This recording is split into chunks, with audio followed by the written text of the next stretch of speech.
Makati Productions present an original Star Wars story, The Desert Storm, Fallout, written by Blue Sunshine. Chapter 1. Master Windu had personally escorted, marched Master Naasade and Padawan Kenobi to the halls of healing the moment they returned to the temple, releasing them into the tender, furious care of the healers. Obi-Wan, who had slept in fits and starts their entire trip home, was the subject of much empathy from the healers and vicious lectures offered to his master. He was absolutely forbidden from any psychic activity beyond the mundane, to include deep meditation and any force techniques practice, so his natural shields could be allowed to heal without stress.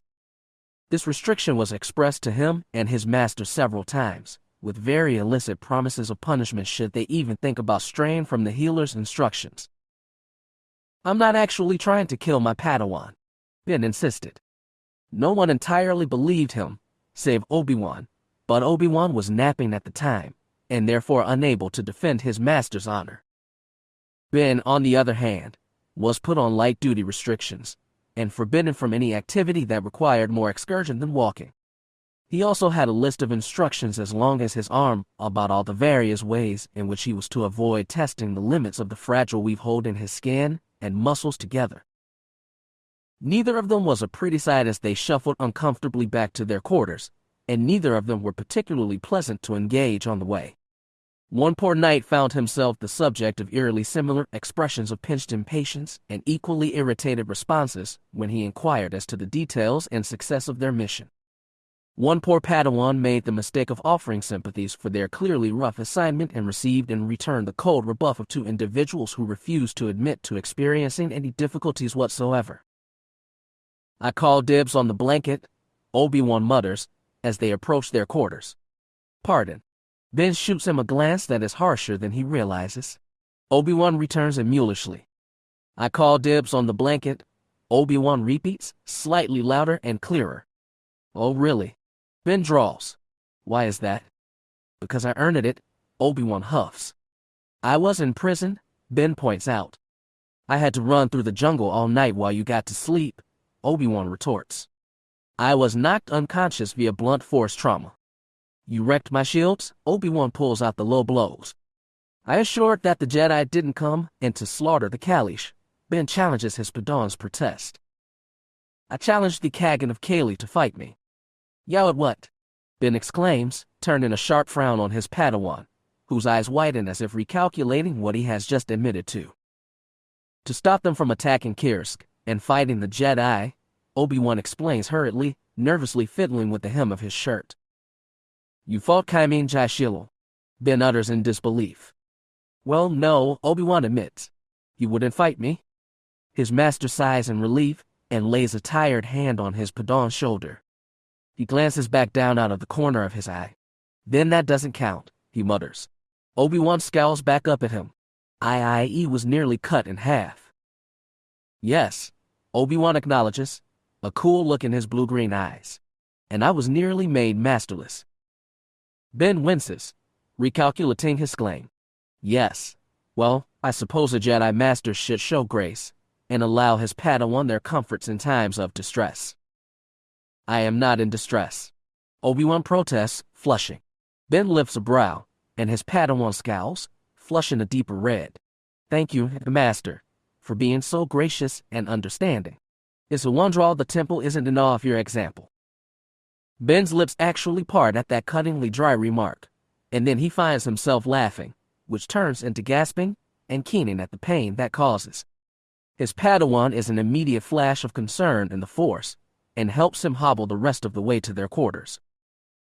Factually, since Obi-Wan is banned from delving into the Force, for the sake of his own unprotected psyche, his training reverts solely into the physical, and he is actually grateful to fall down exhausted each night, even if he awakes stiff-muscled and aching.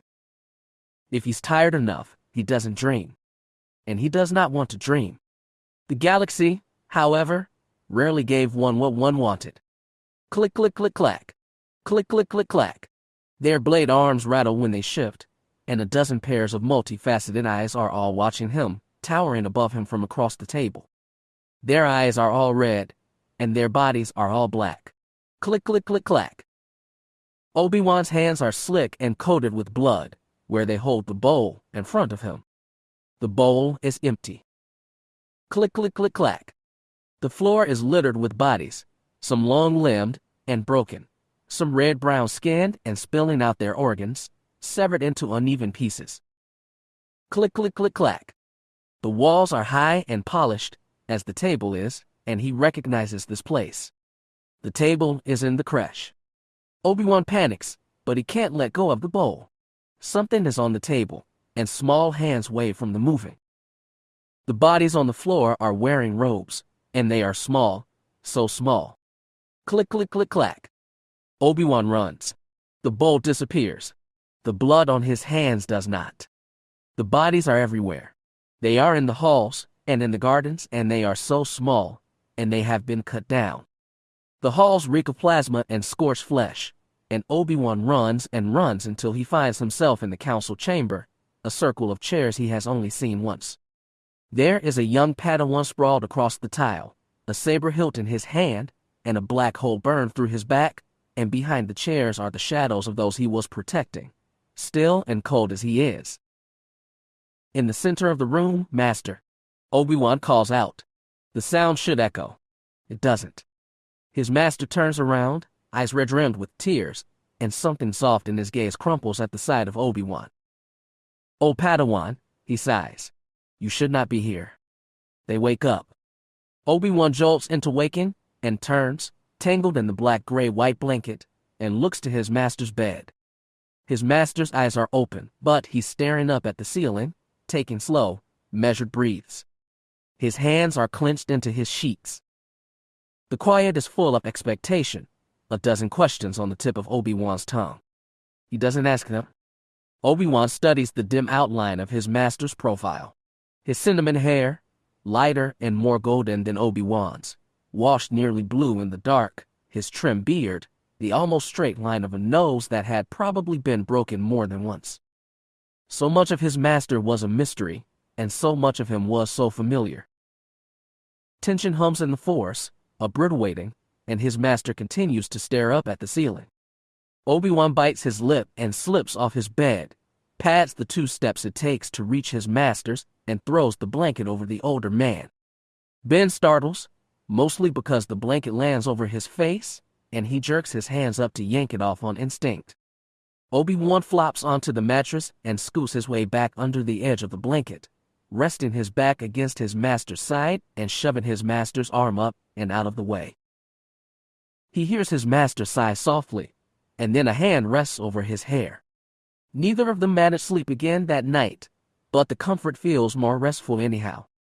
Factually, Obi-Wan can feel the tingle of warning that is not quite pain with every precisely placed step he takes, eyes trained on the floor. His muscles and bones protest quietly, aching from a 10-day of strenuous, unrelenting exercise, and a lack of restful sleep. The burn in his muscles is almost pleasant, and all Obi-Wan wants is to fall into oblivion. Into deep dark, where there are no nightmares, and as such, he's looking forward to another thoroughly exhausting training session. "Obi-Wan," his master says softly, "it's your rest day." Obi-Wan blinks, surprised, his feet having been following a familiar track through the corridors all of their own accord, and promptly bursts into tears. The cracking sound his voice makes bounces off the walls as he crumples inward, hands coming up to cover his face, tears running hotly down his cheeks. His master quietly puts supporting hands on his shoulders, and to a gasp Padawan's turn, and dart off in the opposite direction. "Oh, Padawan," Ben sighs, and it is so similar to their nightmare that Obi-Wan shudders, racked by another sob. Without much, if any, compunction, this prompts his master to scoop him up completely and carry him like a youngling back to their quarters. Obi-Wan would protest, but he's too embarrassed to take his hands away from his face, and too overwhelmed to do more than choke back more loud sobs. His CC counts as strenuous activity. Obi-Wan blubbers, when he can manage, and buries his face against his master's shoulder. "I won't tell if you won't, Obi-Wan," Ben mutters, practically breathing the words into the boy's hair.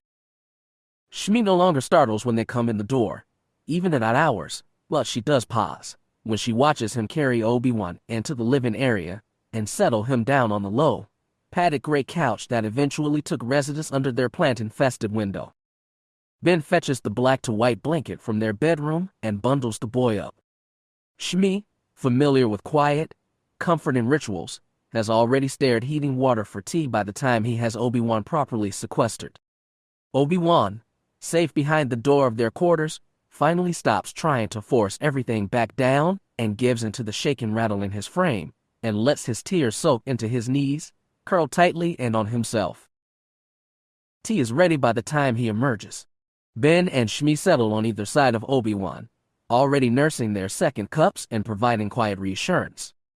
Ben has a momentary regret for the fact that Shmi has grown comfortable enough with the temple to leave Anakin in the creche from time to time. A lap full of considerate 3-year-old, Ben knew, could be remarkably soothing. He himself remembers balancing Luke on his knees, letting himself let go of all the weight of his problems, just for the focus of those desert sky blue eyes looking into his own. Younglings, also, were far easier to hug.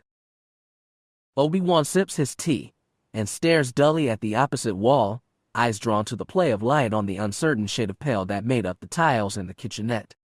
He can't quite bring himself to speak, and they don't press. When he finally seems to be coming back to himself, it's late, and Ben leaves Obi-Wan in Shmi's practiced care as she soothes over the hurts of his soul with stories that crept into the heart and made a home there, no matter how foreign their origin. Ben makes his way to the nearest dining hall, hoping they have something Obi-Wan particularly favors on selection tonight. He's barely made it to the serving line to ask a droid to prepare 3 covered trays when he is ambushed from both sides by Knight Gallia and Master Tal. Ladies, Ben grumbles, far more concerned with his Padawan than with their hostility at the moment, and yet trapped between equally immovable Jedi. In light of your injuries, and the relief felt at knowing your death was a falsehood, perhaps I awarded too much gratuity to your character, Master Naasade, Adi Gallia says darkly. Clearly, it was undeserved. Oh, Ben asks icily, his own frustration boiling up at suffering more baseless insults while his Padawaniated him. He has not ever truly forgotten what it felt like to be that young and feel so wrong and out of place, constantly told his emotions were a burden no one needed, constantly afraid that he would be cast aside for the slightest outburst. That fear had followed him from creche to council chamber and ruined so much of his life, and so much of Anakin's. If he hadn't always hesitated to speak, to reach out, would Anakin have come to him instead? For someone who claims to care for their Padawan, you have severely maltreated that child. Tal joins in, the towering Norian master resting one hand on her hip. Maltreated? Ben snaps. You had him in tears today. Tal adds, anger coloring her voice. My Padawan was told he all but had an emotional collapse in the hallway, and this even after the healers gave you explicit instructions not cause him any undue stress. For force's sake, was destroying his shields not enough for you? Ben actually gapes at the 2 women who are clearly implying that he has pushed Obi-Wan past the breaking point, that his Padawan has finally collapsed under the assault of his reportedly cruel master. That he has at the very least emotionally abused his Padawan to the point of real harm. You do not deserve that boy, Gallia adds with disgust, and Ben. There is always that moment where anger reaches clarity. It is no less dangerous than a fogged rage, and often no more logical, but in the space of it, one can act far more deliberately. If you wish to challenge me, then challenge me, Ben says clearly, and several badly eavesdropping knights and masters glance their way. In fact, he raises his voice, just enough to carry, to make sure he issued. Anyone who can best me can take charge of Obi-Wan's training for a month, for each victory. Tal and Gallia don't even hesitate to take a breath. I accept, they echo. Factily. Shmi frowns down at the 2 teenlings who have been indecorously pounding on the door chime to the Naasade Kenobi Skywalker residence, and they quiver with singing nerves, and yet still crowd close, eager to dash past her to find their friend yet too well-mannered to actually do so. We really need to see him, Padawan Bat-Erin says, silver eyes wide. Please, ma'am, Quinlan Vos adds quietly, attempting to appear meek and innocent. To Shmi, the boy does so very, very poorly. She has practiced meekness all her life, has survived on the illusion of it, as have many slaves before her, who spoke of freedom in the dark of night, and whispered hope into each other's ears, and held revolution ever in their hearts. Meekness is a mask, and not one he wears well. "Why are you guys here?" Obi-Wan asks, padding up to the door behind Shmi, having heard their voices. She glances back at him in concern. His voice is scratchy, eyes red-rimmed, and the blanket is still drawn around him as if it could buffer him from the world. He looks so very young. "Obi," Bant cries, gills frilled in either excitement or distress. "Both, maybe?" "Obi-Wan, your master has issued a challenge." The red-haired boy stares at her, uncomprehending. "What?" "Everyone heard that, Naasade." "Master Naasade," Bant corrects. "Made you cry, and so Master Tall and Knight Gallia confronted him about how bad he treats you, so he issued a challenge." Quinlan relays with relish. Obi-Wan pales and then flushes, face turning splotchy, and his eyes start to water again, making him blink furiously. Bant smacks Quinlan's arm for his lack of tact. "What challenge?" he asks, voice very low to hide how very close he is to tears again. Bant looks apologetic. "Anyone who bests him can take charge of your training for an entire month," she says, then brightens a little. "Master Tall will treat you much better, I promise."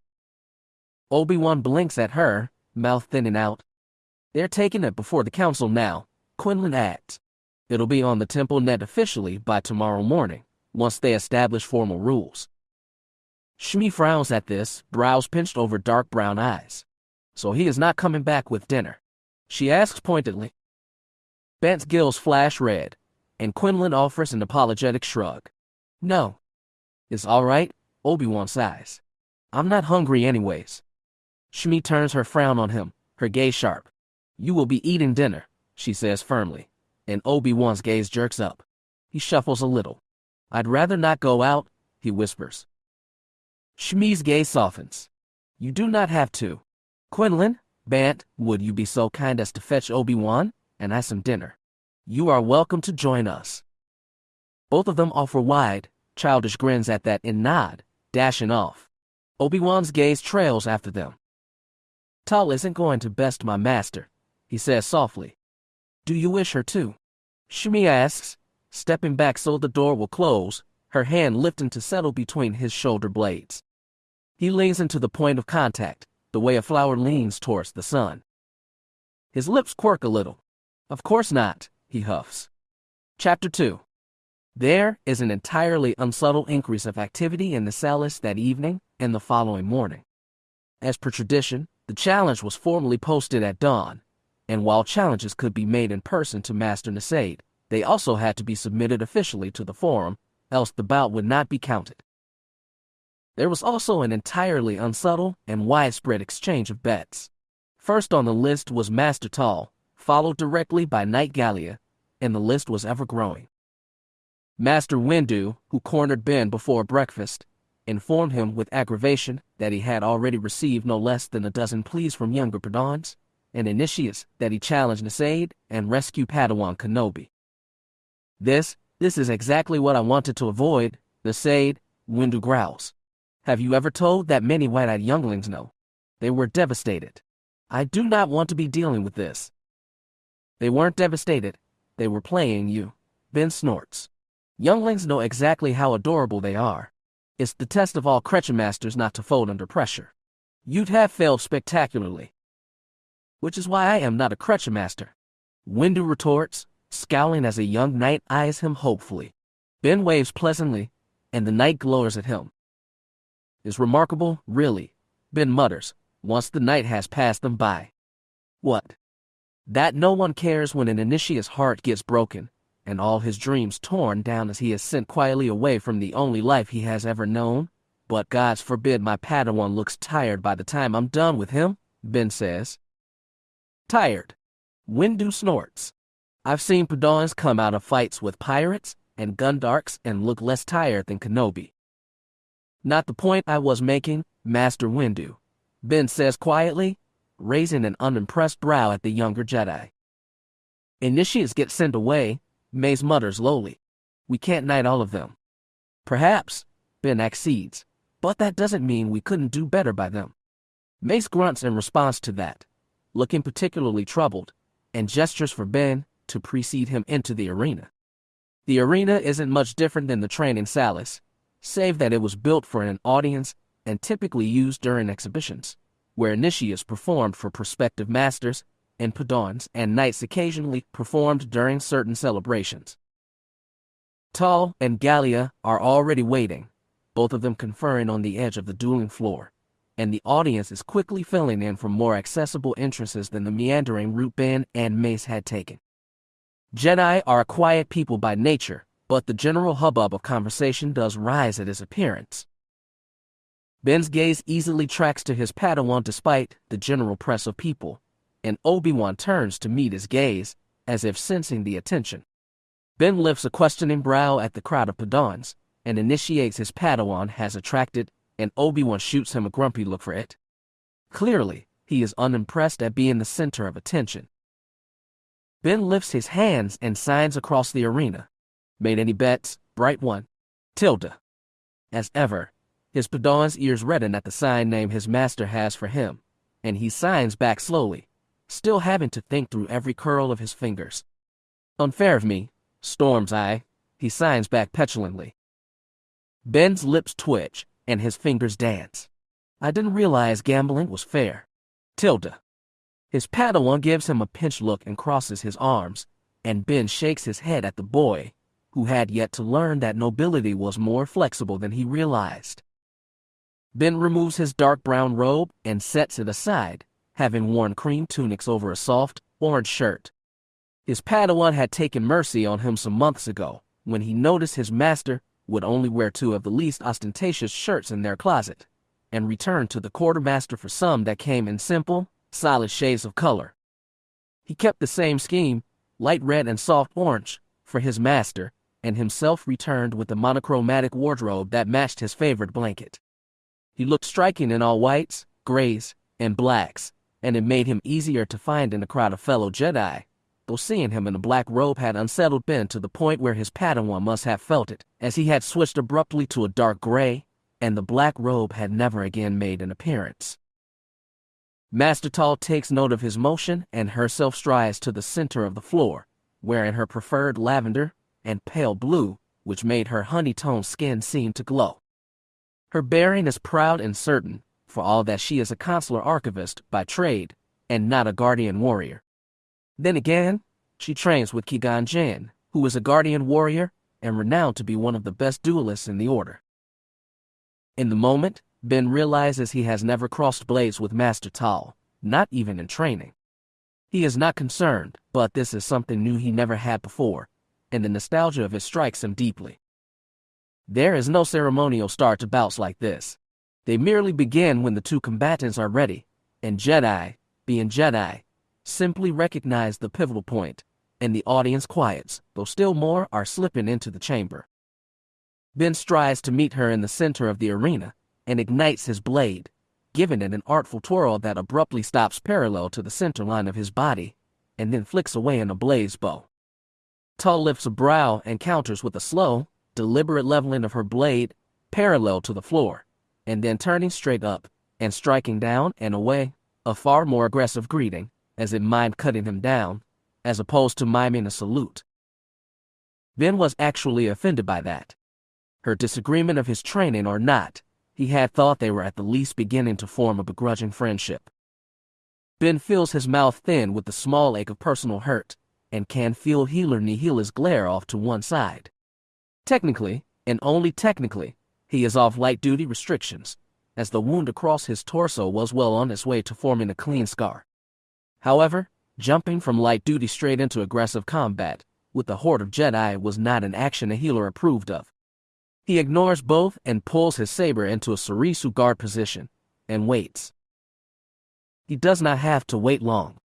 Tal charges with a high twist, whirling her body into a dive, with more force than a simple lunge could offer, and Ben himself steps aside, letting her blade skim down the length of his own and pass him by. And so it begins. Chapter 3. The duel with Master Tal lasts half an hour, and is beautiful. Master Tal, being Norian, is of a height with Kigan Jin, and like Master Jin, she is a practitioner of unexpected Adaru, which favors smaller combatants, as it demands much with its high aerials and leaps. Master Naasade meets her with an implacable Surisu defense, swirling around her aggressive attacks with precise and graceful economy. As a style, Surisu gave up much in the way of opportunities for offense, and often waited for the opponent to wear themselves out. Master Tal, however, was renowned for always having another reserve of energy to call upon, seemingly indefatigable. So Master Naasade is not, in fact, waiting for her to wear herself out.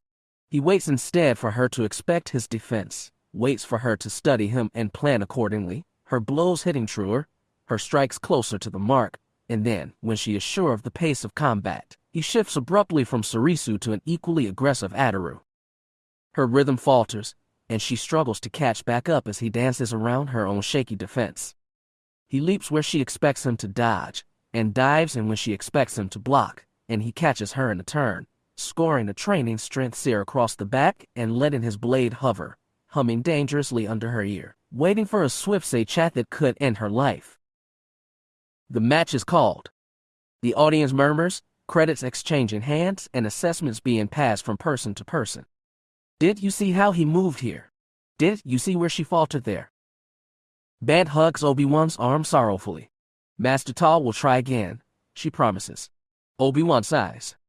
Tal and Naasade bow to each other, and the Norian eyes him with a wary respect before striding off to be checked over by a Padawan healer.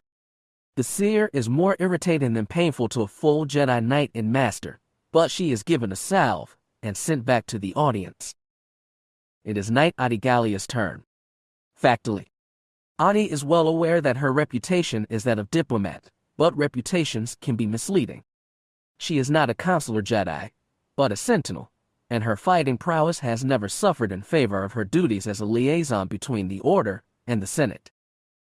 What most do not know is that she is a master of Gem So, a powerfully aggressive combat form. Master Naasade, she knows, is also a practitioner of Gem So, and she grimly recognizes from the display she just saw that he may well be a master of several forms. Only his Padawan might claim to know, as when they practiced, they generally did so in a private cell, given the general displeasure of most Jedi towards Naasade's teaching methods. She had hoped Tal might be able to engage him for longer, wearing him down for Adi's assault so that the young knight might prove able to simply overwhelm the other master, but such was luck. Naasade's red gold hair shades his face, and it never fails to strike her that his eyes are so much older than the rest of him, a burning blue-green with hint of gray. He is handsome, most will admit, and carries the regal bearing most knights could only dream of achieving, and yet his pleasant face and his aura of respect hide a man she finds distastefully arrogant, always looking out at his fellow Jedi as if he knows all their secrets and finds them wanting, as if he has the right to judge. And his Padawan, a boy who works so hard and fears failure so greatly that he won't utter a word against the master who claimed him on the eve of his reassignment. Adi feels greatly that he takes advantage of the boy's desperation to be a Jedi Knight, and that in the end, he'll ruin a promising student with his unyielding demands. There is a shadow around him, the Force always whispering in his wake, none of it intelligible, and it sets Adi's teeth on edge. Her senses prickle of warning in his presence, and she is not blind to how the Council watches him. Most of the Masters whisper that he was a shadow, and she does not doubt it, and they whisper more that he was Shadow who slipped too deep into the dark, and she does not doubt that either. Shadows faced the worst of the galaxy. They did what no one else could do, and they often lost more than anyone could bear, including themselves. She respects the sacrifice and the service of any shadow, but she will not allow that respect to cloud her judgment as to the reprehensibility of his behavior. Adi sets her stance, blade held braced near her side, a leveled line straight out from her grip, and steels herself.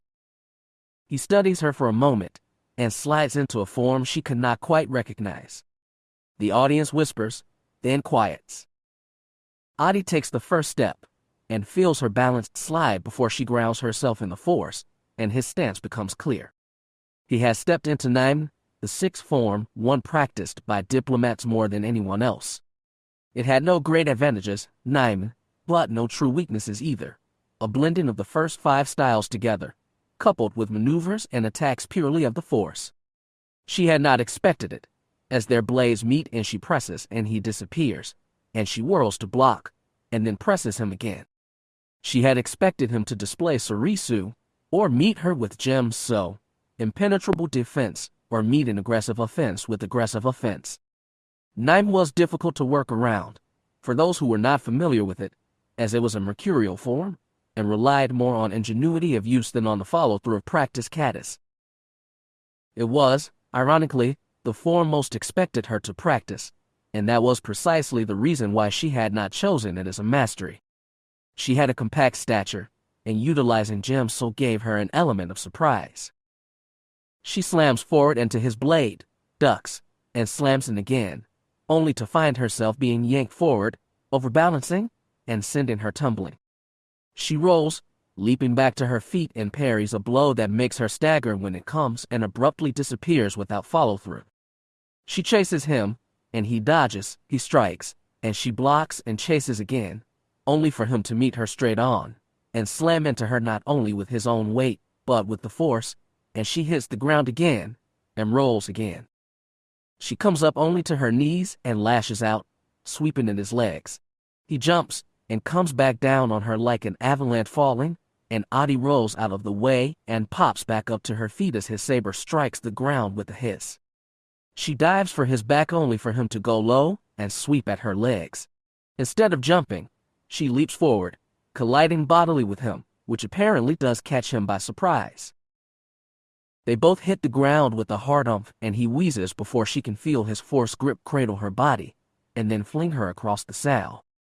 She lands on her toes with a slide, and pauses, breathing heavy.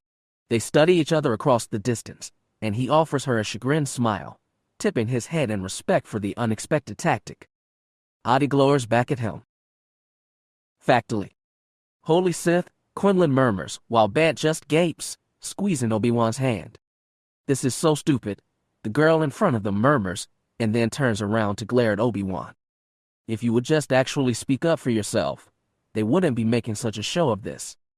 It's a bad example for all Padawans, and prospective Padawans. She's a human initiate, still in white and cream robes, with loose blonde hair and pale, crystal blue eyes, and her arms are crossed and her jaw set, screaming stubbornness. I don't need to speak up for myself, Obi-Wan retorts. My master and I are fine. Then you're delusional, she snorts. Because the way he treats you is not fine. Neither Padawan is so roughly handled, and if he's allowed to keep pushing you well beyond your limits, it sends the message that that is okay, and it isn't. It makes for poor learning and poor teaching, and that, she eyes Obi-Wan up and down.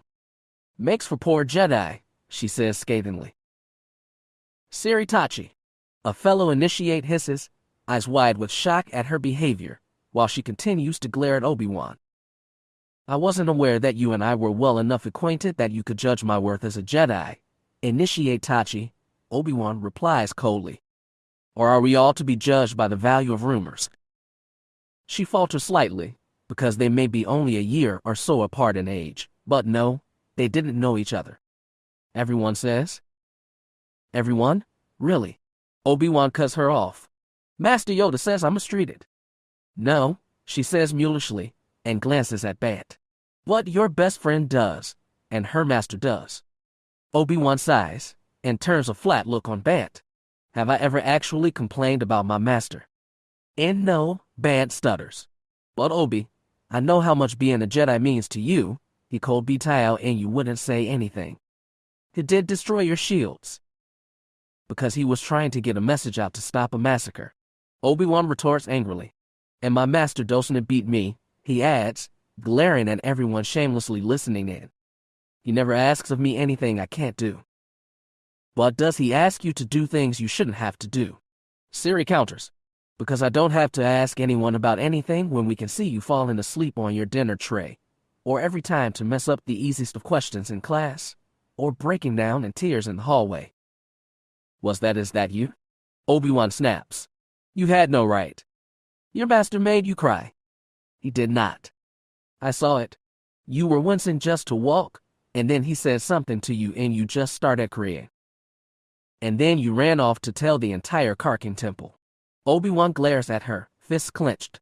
Bant flinches, and Quinlan, being Quinlan, pretends the entire conversation isn't happening right next to him, and instead shoots pointed looks at eavesdroppers. Which means you didn't see my master helping me back to our quarters, or sitting with me till I calmed down, or going to get us dinner where Somiana rudely forced him to issue a challenge. And I was only upset because I'm so cripping sick of having nightmares. How about I sit at a table with baby-eating psychopaths, and then try to stop a bloodbath, all the while your master is in danger, and then have your shields wrecked on a planet just screaming with darkness, and death, and hate and despair, and see how long Gael can hold it together. Siri sucks in a sharp breath, and then just stares at him, fine blonde brows still angrily drawn together. Fine. I'm sorry, she says. Obi-Wan lets out a huge whoosh of air, still pent up to argue. What? I'm sorry, she says sullenly. I didn't know. You didn't ask. Obi-Wan snaps. No one has actually even asked. You actually like the way your master treats you. She lifts a brow, voice incredulous. No, Obi-Wan scoffs. It's demanding and exhausting and it sucks, but it's making me better, and I don't like my master. I don't want a different one. Siri peers at him critically, and then shakes her head. You're nuts, she mutters. And you're nosy, Obi-Wan shoots back. She gives him a pinched look, and then a lopsided smile, holding out her hand. Obi-Wan shakes it with a half-smile of his own. Nice to meet you. Vant frowns at them both. Humans make nonsense. Hey, don't judge the whole species by their example, Quinlan protests. That's bias. Quinlan, you're not human. Vant rolls her eyes. But IEWK human, he points out. There is a loud, grinding snap, and everyone's attention whips back to the arena where Adi Gallia is looking at her lightsaber with betrayal as it sparks and smokes, the blade dying. She takes one even breath, tosses it aside, and bares her teeth at Master Naasade, who disengages his copper blade with a rolling shrug. He tosses his own lightsaber to his Padawan, who has to stretch to catch it. The beings around Obi-Wan crowd in, eager to get a good look at it, while the rest of the audience leans in expectantly as the match progresses to pure hand-to-hand combat. Even without lightsabers, Naasade and Gallia are well matched, the knight being only a few inches shorter, and her species being slightly denser than your average human. She lands a kick right over the healing wound on his chest that has several healers jumping to their feet as Naasade wheezes, but when she lunges in for the advantage, he flips her and slams her down into the ground. She gasps out a groan and kicks at his knees only for him to catch her foot and flip her over. She uses the force to enhance the motion and tears herself out of his grip, rolling over her shoulder and back up to her feet. They face each other again, both grimly determined. Adi Gallia does not win in the end, but she counts the Black-Eye Master Naasade's sports for the next several days as his own victory. Chapter 4. The bouts become a regular part of their routine, and, when grudgingly curious as to when this challenge will be over, Obi-Wan looks it up on the temple net. He discovers that it is open-ended. People will be challenging his master till the day Obi-Wan is knighted, apparently. They practice for it, at least. Jedi who haven't spent any real time in the Salus in years are now sharpening their skills. Some of them hold a real grudge against his master. Some are only doing it to amuse themselves, and some just want to be known as the knight who bested Ben Naasade. Master Yoda shakes his head irritably at those who insist he ought to accept the challenge. Too old, I am, for silly contests of pride. Away with you, go away. Mace Windu, unfortunately, does not have that excuse, and the petitions that he rescue Obi-Wan from his master increase every day. Master Naasade smiles pleasantly at him when they cross paths each morning, and the look he receives in return is increasingly dour. Obi-Wan wishes his master would please stop aggravating the counselor. He's going to give us a really nasty assignment, Obi-Wan whines plaintively. Or send us to the Outer Rim in the hopes we won't come back. He will do no such thing, his master retorts, tugging on his Padawan braid. With a solid block of time each afternoon being taken up by the challenge, Ben has taken to pulling Obi-Wan out of classes for further instruction. Poetry lends one sophistication.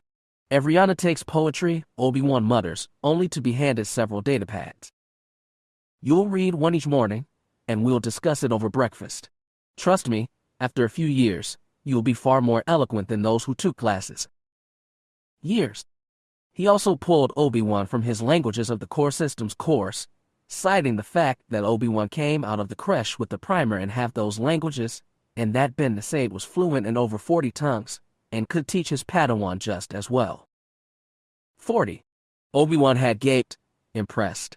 With the advancement of protocol droids, most beings didn't bother learning more than a dozen, and most Jedi didn't bother learning more than 20. Not including the sign languages or the computer languages I've picked up, his master replies, distracted at the moment by trying to outwit a hiding Anakin. It's a game Obi-Wan knows his master will lose, and eventually have to resort to bribery. Why? Obi-Wan asks, somewhat aghast. I spent a lot of time on light-duty restrictions, his master replies, and Obi-Wan frowns, because he can only translate that to mean I spent a lot of time being severely injured. And I find that I like to be able to speak with another being on their level, his master adds. Obi-Wan thinks about his clumsy attempts to speak Mon Cala, but how brightly Bant responded to it, and agrees with his master on that aspect. He's been discreetly trying to learn Mandor from books, but he always trips over the pronunciation of the vowels, and he doesn't want to test it on his master until he knows he can get it right. Removing him from Jedi history had created a severe argument with the Council of First Knowledge, who were responsible for the learning standards of Padawans, and his master had countered them with an assurance that they could judge the special project he assigned Obi-Wan for themselves upon its completion. If it was deemed inadequate, Obi-Wan could be re-enrolled during the next cycle. Were he any other master, there likely wouldn't have been an argument at all. Such a practice was not uncommon, particularly once Master Padawan pairs started accepting mission assignments.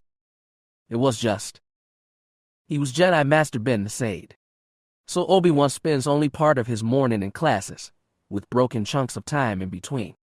The first is only an hour-long gap, and his master, with permission from the healers, starts easing him back into meditation and discussing how to start restructuring his shield so that the constructs will meld into his natural defenses and not require so much focus to maintain. Ironically, it will be easier to do so as your natural shields repair themselves than it would have been otherwise, his master comments apologetically. Though I do not recommend the method. You don't say, Obi-Wan replies tartly. Neither do I. I do apologize, Padawan. Can I record that? Obi-Wan asks. No one will believe you actually care otherwise. His master frowns at that. Does it bother you? My reputation. Obi-Wan frowns back at his master, thinking it over. It's not pride, Obi-Wan says, reflexively defensive about the prospect of being lectured on having feelings, even if he knows his master isn't like that in his way of teaching. They try and convince him that you're not a good master, and they're wrong, in Thepa time, when I try and defend you. It makes me so angry. And what do you want to do with that anger? His master asks, catching the Padawan off guard. What do you mean, master? Obi-Wan asks. What do you want to do with that anger? Master Ben repeats. Where does it go? What purpose does it serve? Obi-Wan is slightly stumped. The temple answer would be to say he wants to release it into the Force, but he's learned that quoting by rote from the code generally earns him another round of whichever frustrating exercise they're practicing that day.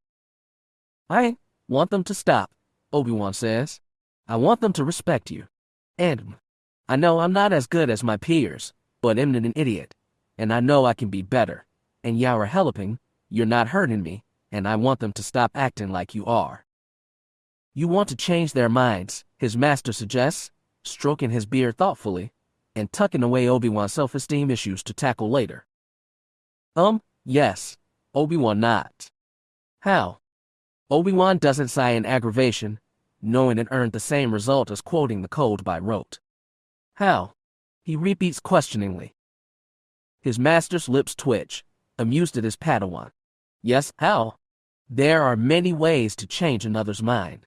You can force them, beat them into submission until they have no choice but to recognize your will. You can force them and change the very decision inside their heads. What, Master, no? Obi-Wan says sharply, tense and horrified at the very notion. I'm not. I will never. Then what is left to you? Ben lifts a brow. Convince them, Obi-Wan says firmly, and then slumps a little.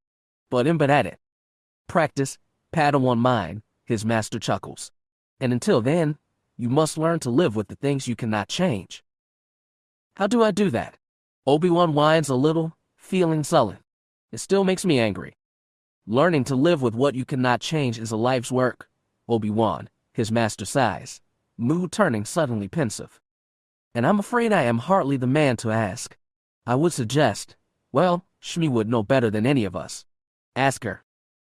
Obi-Wan's second block of time is 2 to 4 hours long, depending on the day, and this is when his master paces him through the katas he's learned, starting always with Shaicho, which makes Obi-Wan's ears burn, because he's 13 and he's still practicing the form most initiates move past by the time Theritan.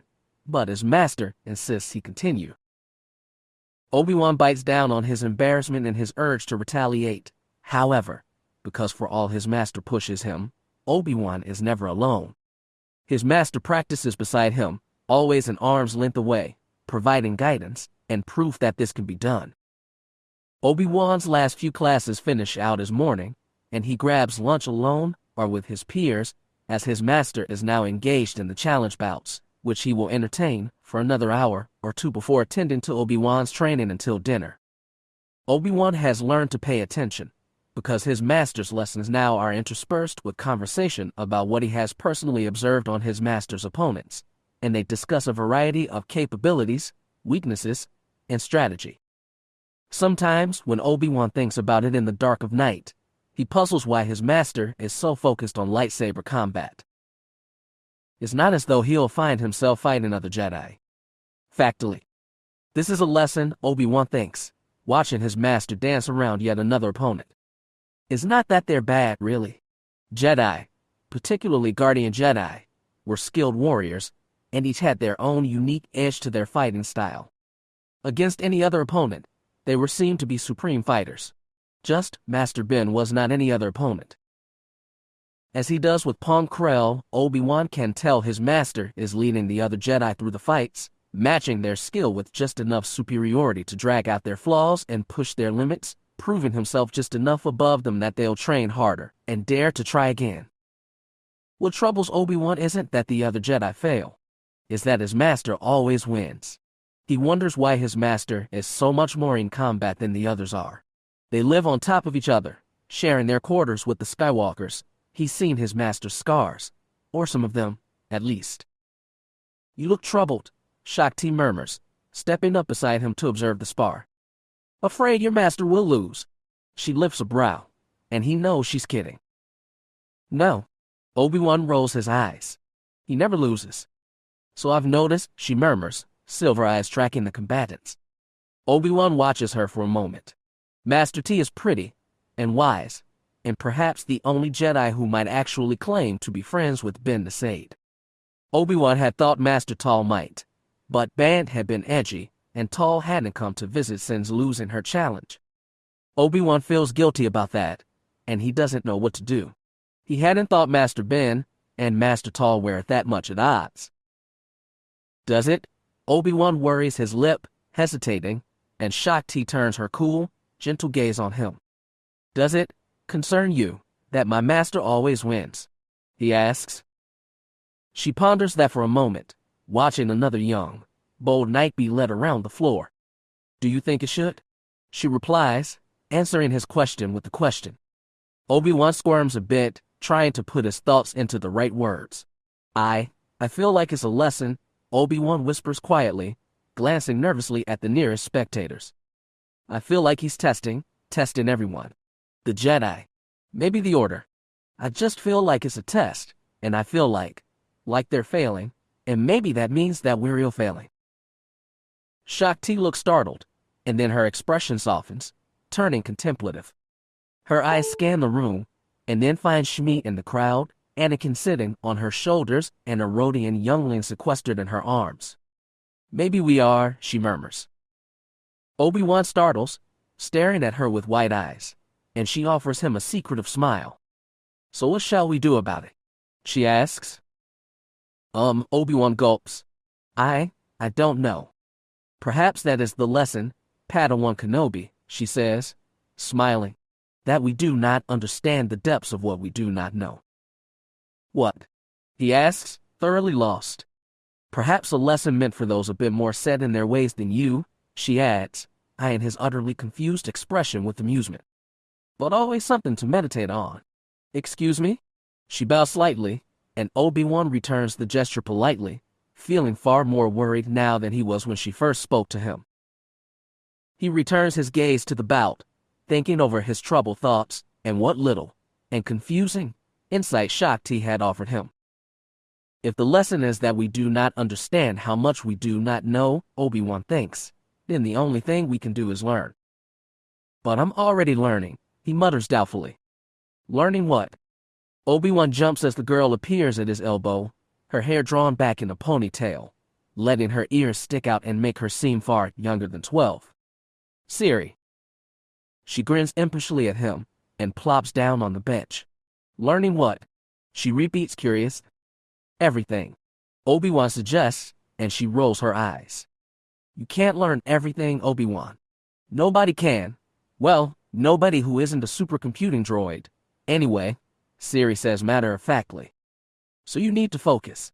We all need to focus, she adds, smoothing down her initiate's tunics in a gesture of nerves all of those who nearly age out recognize. On what? On what we need to learn, she says, huffing. And a little on what we want to too. Not everything in life is a sacrifice. Obi-Wan stares at her, which unintentionally makes her blush and look away. Apparently, his master thought he needed to learn. Obi-Wan breaks his gaze from Siri and studies the opponents on the floor once more, studies the way his master moves, studies where the knight falters, noticing 100 details he wouldn't have even thought to look for a month ago. He thinks about Sabek and poetry, and how the shields he's building are not a fortress but a battleground. Apparently, his master thought he needed to learn how to fight a war, and that thought fills his stomach with dread. Chapter 5. I just feel like it's a test, Padawan Kenobi had said, and we're failing. Shakti had felt the boy's words keenly. She felt exactly the same when Shmi looked at her with those deep, sharp brown eyes, as if waiting in expectation of something Shak could not quite grasp. She shook her head at herself. Here she was, a master of the Jedi Order, flailing in the dark for the want of one woman's approval. Unbecoming, she mused, and then frowned, and banished the thought as pride. The line between confidence and arrogance, she was learning, was finer than she realized. Than most Jedi realized, perhaps. To be a full-fledged woman, a hunt mother, a teacher, a master, and just now recognizing that she failed to learn humility long ago is, in itself, humbling. Yet I would rather learn now than never, Shak muses. I would rather know. And she knew so much, now, saw so much that she had looked over, in herself, and in the galaxy. To be a Jedi, to serve the galaxy, to stand as a representative of justice, and peace, and hope, that was the embodiment of all her dreams, and Shmi had taught her that she had only ever scratched the surface of what she ought to be, of what all Jedi ought to be. Failing we are indeed, she sighs. She had been assigned a mission to protect a diplomat traveling to Nal Hutta to negotiate trade routes. Shakti had done similar assignments many times before, and any times even to Nal Hutta. The Hutts loved to play with negotiators, and the Senate was frequently obliging them. Shak knew the great palace, the wide city streets, the dense, muggy air, and the thick shadows of the swamp canopy, trailing with fibrous moss, and vines flush with water.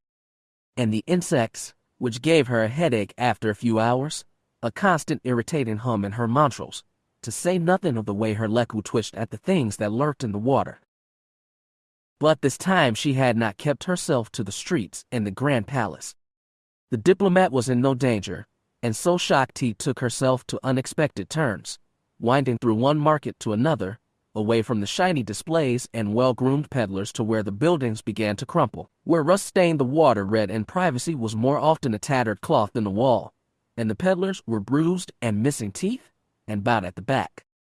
Shakti smiled at grimy-faced younglings and didn't flinch when a weathered hand grabbed hers, imploring her to look over the beads they had carved. They were not glass and precious metal and gemstone, as the necklaces peddled in the grand market. These beads were scavenged seed pods and clay, but carved painstakingly by hand into delicate figures. Shakti reaches out to lift one, and is startled at the echoes of care and patience she could feel in each bead, pressed into the force ingrained within it. She runs her fingers curiously over the others, some echoing laughter and contentment, some echoing sorrow, some faintly, and some strongly. It wasn't an unheard of art to imbue the force into a work, but it took so much timid that the Jedi had fallen away from the practice.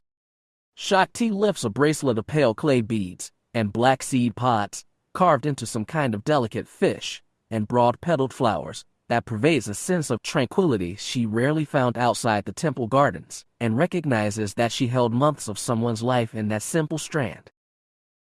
Republic credits were less useful on Nal Hutta than Chomar, but the grandfather accepts them with a smile and looks away blushing when Shakti lifts his weathered hand, clasped between her own, and presses it to her brow in honor.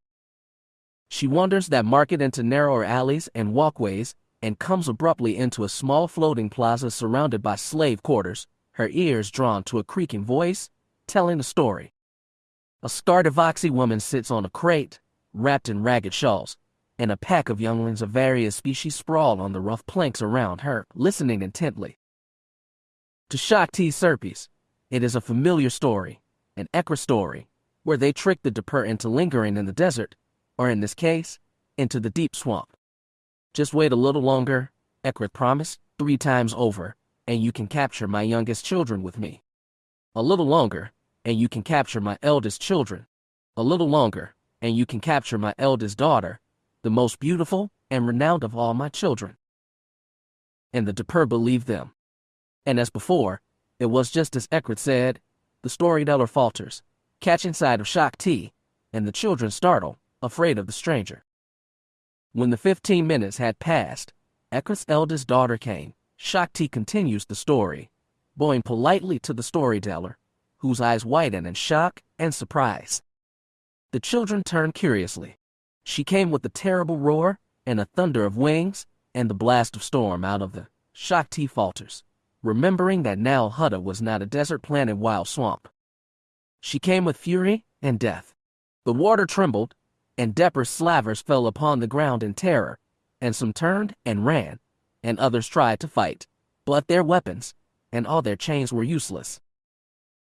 The storyteller smiles, relief deep in the lines of her face, and retakes the tale. For Dapur had forgotten what all our Amu's children know, that the eldest daughter of Ekrat the trickster is Dragon Snake, who swims the deep channels and fears nothing, for none can stand against her. So Dapur was destroyed, and Ekrat and all their children freed. And that is the tale of how Ekrat tricked Dapur, and freed themselves and all their children from slavery. Always remember, younglings. The storyteller looks to each of them in turn, receiving their full regard. No Dapur can hold us forever. I'll remember, the children say reverently, and then each bounces up, and they crowd the storyteller, hands touching hearts and lips and then reaching out to brush over the elder's hands, and Shakti does the same. You are Amalaya, the woman murmurs, gripping her hand, her rheumy eyes staring back at Shakti. Shakti tilts her head curiously, and the old woman clears her throat, hoarse and frail. You carry the dragon inside you, as she says, for you have always been and always will be free. It sounds like an admonishment, an accusation. The old Devoxy woman shakes her head. You are Amalaya, she repeats, squeezing Shakti's hand. You are one of us. No, she pauses, frowning, and turns Shakti's hand over, running her worn fingers over the grooves of her orange skin, and eyeing the lightsaber on her belt. You are on the path. You are not yet there, else you would not be so lost. Amavakakauho they are. Shakti has carried that with her through the entire mission, spending her days watching the Dapur of Naasade be bargained with by a representative of the Galactic Republic, and her nights in the slave quarter, tending wounds as well as she could, sharing her rations, and listening to stories. Some of them are more familiar than she would expect, and some of them are new. There is no Lucca in Naasade stories. Lucca is for desert worlds. Naasade has Ru, the boy who lived and drowned and lived again. In Naasade, it is not the sandstorm, but the water which takes you, and Naasade has Abu Dabu, the swamp witch, who leads the lost into her home of salt. If you are true and humble and clever, she will give you what you need to set yourself free. If you are not, if you betray your kind, if take from those who suffer more than you do, if you succor yourself at the expense of others, she will eat you, for you are Dapur too. Shakti sits at the hut's table and smiles when they leer at her, and leaves that planet with 6 more passengers than when she arrived. The diplomat knows nothing of them, and earned nothing from the huts. He'll go back again soon. Knight Davo, the Zygerian who confronted her at the archives, helps them find their way into the care of those who move the Freedom Trail once they arrive on Coruscant, and Shakti finds herself hesitant to let them go, though she has rescued.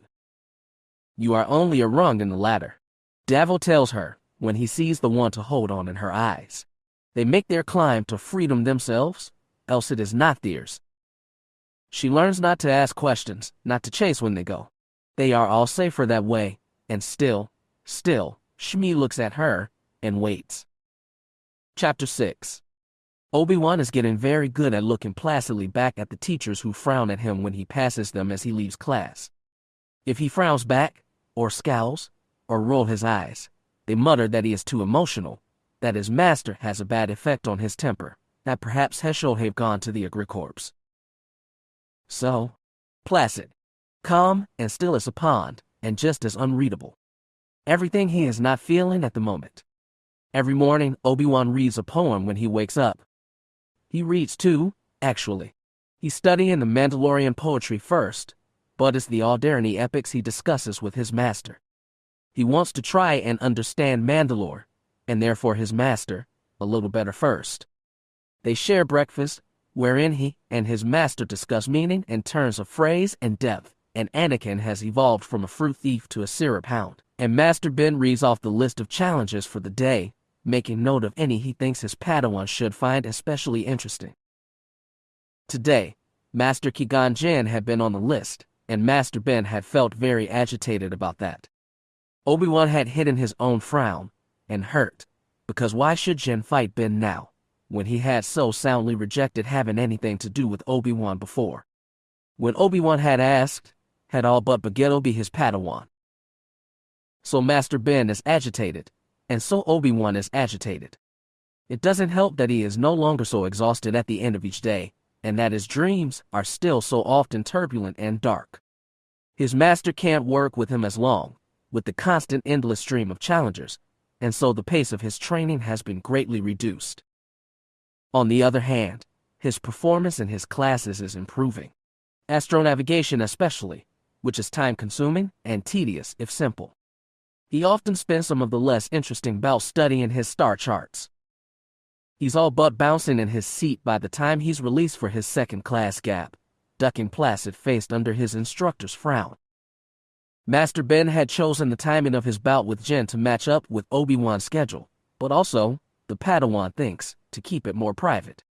This early in the day, and most Padawans and younger knights were busy, and the audience would be much smaller even if rumor did get around that Master Naasade was facing one of the best duelists in the Order. Obi-Wan expects it to be a long one, not just because Jinn is reportedly so good, but because his master seemed particularly displeased, and when Master Ben was displeased, he made rather a long point about it. Endless repetitions of Shaicho, leading Pong Krell about the Sal by the nose, a 3-hour-long meditation while he attempted to wait out Master Yoda's patience. He did not, in fact, wait out Master Yoda's patience. There are a dozen or so masters and a dozen or so more elders in attendance, a few senior Padawans, and only a handful of knights when Obi-Wan arrives. Master Ben is already on the floor, in a sleeveless tunic of red and orange layers. To be fair, half the Jedi are in sleeveless tunics today. Something has malfunctioned in the atmospheric systems, and is rather warm and humid in the temple. Warm, Obi-Wan's master has no trouble with. Humid, on the other hand, seems to test his serenity. The sleeveless tunic reveals, among others, the deep lightsaber scar on his bicep, which can be mistaken for nothing else. Obi-Wan can feel the speculation his existence creates. He doesn't focus on it, or on the knowledge that his master bears several such scars. Master Qui-Gon, on the other hand, seems less troubled, in tradition beiges and browns, standing meditatively while Master Ben waits for his Padawan. Obi-Wan receives a quick, tight smile from his master, and Master Qui-Gon opens his eyes, regarding them both and then focusing on Naasade as Obi-Wan takes a seat. Master Naasade offers his typical saber salute, and Qui-Gon lunges. Obi-Wan was wrong. It's not a long spar. In fact, it's practically over just as soon as it seemed to fall into place. Master Naasade does not draw Jin out, does not lead him across the sail. It destroys him. Master Ben breaks through Jin's guards and defenses with overwhelming force, falling fast and brutal and disarming him viciously. Obi-Wan flinches as the other Jedi's saber clatters across the floor and rolls to Obi-Wan's feet. He doesn't pick it up, gaping instead at his master. Ben turns sharply away from his shocked opponent, who was on his knees with the copper blade leveled just at the hollow of his throat, and looks back to Obi-Wan, saber blinking out. "Time for our lesson, Padawan," he inquires, striding away from Jin, who looks both alarmed and shaken. Obi-Wan glances between the two, closes his mouth, and nods. They leave, the saber still lying on the floor where it landed by Obi-Wan's feet. Obi-Wan has 1,000 questions he doesn't ask, and through the fragile bond between them, he can feel something like grief pouring out of his master. Factly. "Something troubling you, Master T?" Plo Koon inquires, voice slightly amused, and the younger master grimaces in embarrassment, realizing that she had sighed, deeply, yet again, disturbing him from the quiet peace of the gardens. "Yoda says that good teachers, students make," Shakti murmurs. "He doesn't tell you that sometimes you have to learn something from them before they can learn anything from you. He doesn't tell you that sometimes you don't know what it is you need to be learning." Plo chuckles at her. The vexation of Padawans. Sometimes the master chooses the student, sometimes the student must choose the master. "And sometimes the Force just wills it," Shakti adds dryly. "Perhaps," Plo nods. "But if all things were simply as the Force willed it, there would be no need for Jedi." Shakti peers at him for that bit of philosophy, unexpected as it was. "Do you believe so?" He looks back at her, his presence in the Force shifting like clouds. You could see it, but you could never quite reach out and touch it. "No," he says, surprisingly her further. "Balance is not always kind, little hunter. There would always be a need for Jedi, and a reason for us to act." Shakti frowns. "Balance is peace," she replied, "as the temple taught." "Then balance is impossible," he says slowly. "Peace is a state of being, but it is not life." Master Koon, shocked protests, and he raises a passive hand. "You are a huntress, Master T. You are peaceful, yes, but it is not all you are, and it never can be, can it?" He asks calmly, as settled and solid as the tree behind him. Shakti searches within herself, though her heart already knows he has spoken the truth. She is a Jedi. She sought peace and prosperity and justice, and yet she was a Togruta Shilly. She earned her womanhood in the hunt, and it has shaped her into who she is today. "No," she replies. "It's my life." A youngling shrieks, and both masters startle at the shrill sound, shock wincing deeply. She moves to rise but glances at Master Koon, who merely waves her on to do as she pleases, content to let their conversation lie. She moves quietly through the gardens, tracking out the argument she can hear ahead. "You can't just not be a Jedi," another youngling argues angrily. "It's not fair." "How is it fair if I don't want to be a Jedi?" The first youngling replies, a Zeltron boy, with petal pink skin and ink black hair. How can you not? The second youngling, a Rhodian girl, shoots back. Ban, it is a great privilege to be raised in the temple, a creature master says, sighing, and an honor to be chosen as a Padawan. But I don't want to be his Padawan. I don't want to be a Jedi. Ban shouts, leaking distress into the Force. You are strong in the Force, a good student, and an apt combatant. You've even expressed great delight at lightsaber combat, the creature master implores. You would throw it all away. That is not sensible. I do not think you understand. I do. I do understand. The boy protests. And I don't want it. I want to be able to feel emotions. I want to dance. I want to make people happy, and I'm good at that too. You're giving up knighthood because you like to waltz around the dorms. The Rhodian girl spits. That's stupid. Initiate Riehu. The creature master scolds, and then turns back to Ban. Ban, the way of the Jedi is not easy, and I'm sure y'all think you know what you want, but... Shakti watches the boy's face crumple, watches his distress churn into despair and loneliness, and in her mind's eye she can see it, a glimpse of his future. He's a magnificent knight, with a green blade in hand, deflecting blaster bolts with grace, and then he is sitting in the gardens, this very garden, and he looks around, and his eyes, there is hopelessness in his eye. He is brilliant, strong, and he is unhappy, trapped, and there is a thought on his mind, a singular. Surely death is no different than this. Shakti blinks, eyes burning, and he is a little boy, and he is seeing that future for himself at this very moment. There are 1,000 ways to be enslaved, Shmi had whispered. Creature master, Shakti calls, stepping forward, and the three in the argument jolt at her sudden appearance from the tall ferns. Shakti will admit that the huntress in her enjoys it, just a bit. Master T. The creature master bows, seeming flustered. I apologize for our noise if we disturbed you. It is not that, Shakti assures them. May I borrow Initiate Ban? She inquires. The Zeltron boy winces and covers it poorly, fingers curling into his tunics, but the creature master nods. He sullenly follows her away from the others, and she leads him out of the gardens. The corridor is quiet, as it is not quite midday. Is dancing an enjoyment, or a career path? Initiate Ban. Shakti inquires, once the boy has stopped hunching so tightly, relaxing as they walked, soothed by her calm and the natural way of empaths. I saw a holo of the water dancers of Chandrila, he says shyly. And I've practiced all 12 Alderani high waltzes, and have you seen the Rylothi ballet? I'm a good dancer, but I want to be that good. And I can be. I can be. That's what I want to do with my life. I like being a Jedi, but I love dancing. It's so full of life, and it makes people happy. And I want people to be happy. The boy sighs, sounding defeated, and Shakti reaches out to brush her fingers through his hair. He looks up shyly, surprised.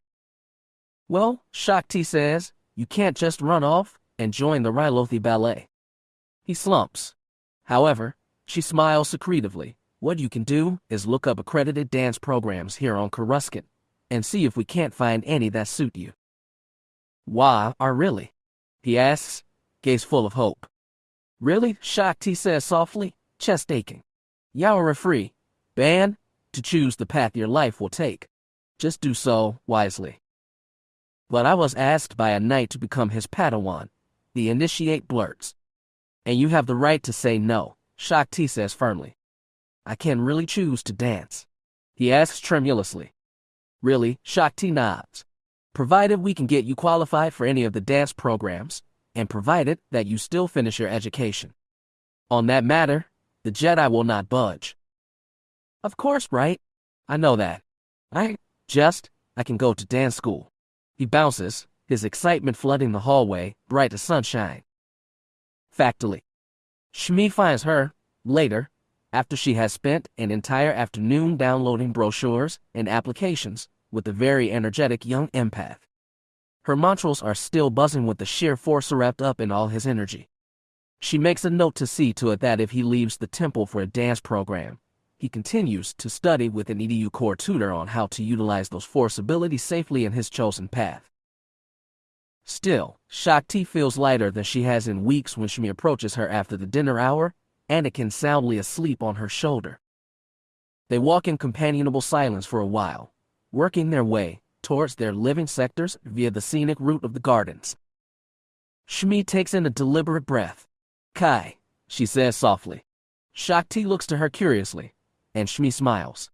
She doesn't have her son's sweet looks, but in the shadows of evening, and revealing her own face, there is something far more precious about Shmi's fragile smile. It means yes, in the language of her people. Shakti misses a step and pauses. Shmi watches her, eyes ever sharp. Shakti lifts a hand to heart, and then her lips. "Then I am honored to claim you as my Padawan, Shmi Ekrith. And I am honored to walk this path with you, Mary Shakti Jedin." Shmi returns the gesture and reaches out to grasp Shakti's hand. "Marat?" Shak asks, lacing her orange fingers into Shmi's pale ones, able to parse Jadanto means something akin to of the Jedi.